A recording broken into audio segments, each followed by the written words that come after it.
Let's read the question. Question है, which of the following statements is or are true? Options है, the concentration of a homogeneous catalyst may appear in the rate expression. A catalyst is always consumed in the reaction. A catalyst must always be in the same phase as that of the reactants and none of these. तो चार options आपको दिए हुए हैं. अब अगर इस question में की कॉन्सेप्ट की बात करते हैं तो की कॉन्सेप्ट हमारा वही है, कैटलिस्ट की ही बात करेंगे हम, है ना. कैटलिस्ट किस लिए डाला जाता है रिएक्शन में? To alter the rate of the reaction, है ना. तो कैटलिस्ट का काम क्या होता है? रेट ऑफ द रिएक्शन को ऑल्टर करना, भले ही वो इंक्रीज करे या डिक्रीज, राइट. तो अब अगर हम बात करते हैं होमोजेनस कैटलिस्ट की, तो हमारे पास दो तरीके के कैटलिस्ट हो सकते हैं. एक होमोजेनस हो सकता है और एक हेट्रोजेनस हो सकता है. तो होमोजेनस कैटलिसिस में क्या होता है कि आपका जो रिएक्टेंट होता है और जो कैटलिस्ट होता है, मतलब कैटलिस्ट और रिएक्टेंट जो होंगे वो सेम फेज में होंगे, राइट. और इस केस में क्या होता है, हेट्रोजेनस में आपका जो कैटलिस्ट आप डाल रहे हो और आपका जो रिएक्टेंट है वो डिफरेंट फेजेस में होंगे, डिफरेंट फेज. मतलब अगर होमोजेनस की बात करें तो अगर कैटलिस्ट सॉलिड है तो रिएक्टेंट भी सॉलिड होगा, और हेट्रोजेनस की बात करें तो अगर कैटलिस्ट सॉलिड है तो रिएक्टेंट सॉलिड, लिक्विड, गैस कुछ भी हो सकता है. बेसिकली लिक्विड गैस कुछ भी हो सकता है क्योंकि सेम फेज नहीं होगा, डिफरेंट फेज ही होगा. अगर कैटलिस्ट सॉलिड है तो रिएक्टेंट लिक्विड या गैस में से कोई भी फेज में एग्जिस्ट कर सकता है. तो ये आपका होमोजेनस और हेट्रोजेनस कैटलिस्ट होते हैं.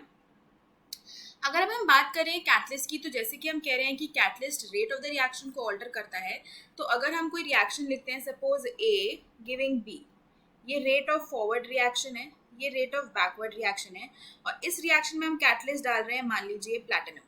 मान लीजिए कि मैं यहाँ पे प्लैटिनम कैटलिस्ट डाल रही हूँ, तो अगर मैं rate of the forward reaction लिखूंगी तो rate of the forward reaction हो जाएगा KF, जो कि rate constant of forward reaction होगा, रिएक्टेंट का concentration which is A, and then the concentration of the catalyst जो मैंने लिया है यहाँ पे प्लैटिनम. फिर अगर मैं रेट ऑफ बैकवर्ड रिएक्शन लिखूंगी तो वहां पे मेरा KB हो जाएगा, है ना. Rate of backward reaction, KB is the rate constant of the backward reaction. अब बैकवर्ड रिएक्शन के लिए मेरा रिएक्टेंट हो चुका है B, अगेन कैटलिस्ट डल रहा है तो कॉन्सेंट्रेशन हो जाएगी प्लैटिनम की, जो कि कैटलिस्ट है. लेकिन अगर हम यहाँ पे बात करेंगे कि हमें इक्विलिब्रियम कांस्टेंट जानना है अपना, तो वो rate of forward reaction divide by rate of backward reaction से हम निकालेंगे, है ना. बेसिकली अगर आप इन दोनों को डिवाइड कर दो, अगर आप इन दोनों को डिवाइड कर दो, मतलब इन दोनों इक्वेशंस को ही डिवाइड कर दो, तो आपको क्या मिलेगा?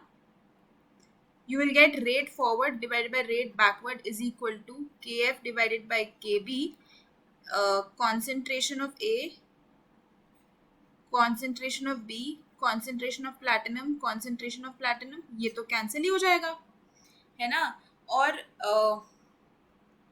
ये जो KF बाय KB होता है एक्चुअली में हमारा इक्विलिब्रियम कांस्टेंट होता है, तो ये हो जाएगा equilibrium constant, concentration of A, concentration of B. तो अगर आप देखो ना, जब इन दोनों को हम डिवाइड कर देते हैं तो ओवरऑल आपकी जो प्लैटिनम यानी कि जो भी कैटलिस्ट आपने लिया उसकी कॉन्सेंट्रेशन कैंसिल हो जाती है. लेकिन इंडिविजुअली अगर आप दोनों रिएक्शन रेट्स की बात करो तो कॉन्सेंट्रेशन ऑफ कैटलिस्ट यूज होगी. लेकिन हम ओवरऑल अगर इक्विलिब्रियम की बात करते हैं तो इक्विलिब्रियम को ये अफेक्ट नहीं करता, है ना. इक्विलिब्रियम को ये अफेक्ट नहीं करता. बेसिकली इक्विलिब्रियम पे कैटलिस्ट की जरूरत हमें नहीं पड़ती, क्योंकि कैटलिस्ट जो हम डालते हैं वो उतना ही रीजनरेट हो जाता है, वो कंज्यूम नहीं होता है जितना हमने डाला है. उसने बस रिएक्शन को बढ़ावा दिया कि रिएक्शन जल्दी हो जाए, धीरे से हो, and then it is going to be regenerated back, that's it. तो ओवरऑल रिएक्शन पे कोई फर्क नहीं पड़ता, लेकिन individual rate of the reactions पे फर्क पड़ता है. तो ये वाली स्टेटमेंट ट्रू है. तो रेट एक्सप्रेशन में ये आ सकता है, जैसे हमने यहाँ पे देखा. अच्छा, अब दूसरा है catalyst is always consumed in the reaction. नहीं, ऐसा नहीं होता, कैटलिस्ट कंज्यूम नहीं होता, catalyst is regenerated back. Catalyst जो होता है it is regenerated back in a reaction, वापस से हमको मिल जाता है. Catalyst must be in the same phase as that of reactants. नहीं, ये ऐसा जरूरी नहीं है, सेम फेज में भी हो सकता है, डिफरेंट फेज में भी हो सकता है, डिपेंड करता है किस टाइप का कैटलिस्ट आप यूज कर रहे हो या किस टाइप का कैटलिटिक रिएक्शन हो रहा है, होमोजेनस या हेट्रोजेनस.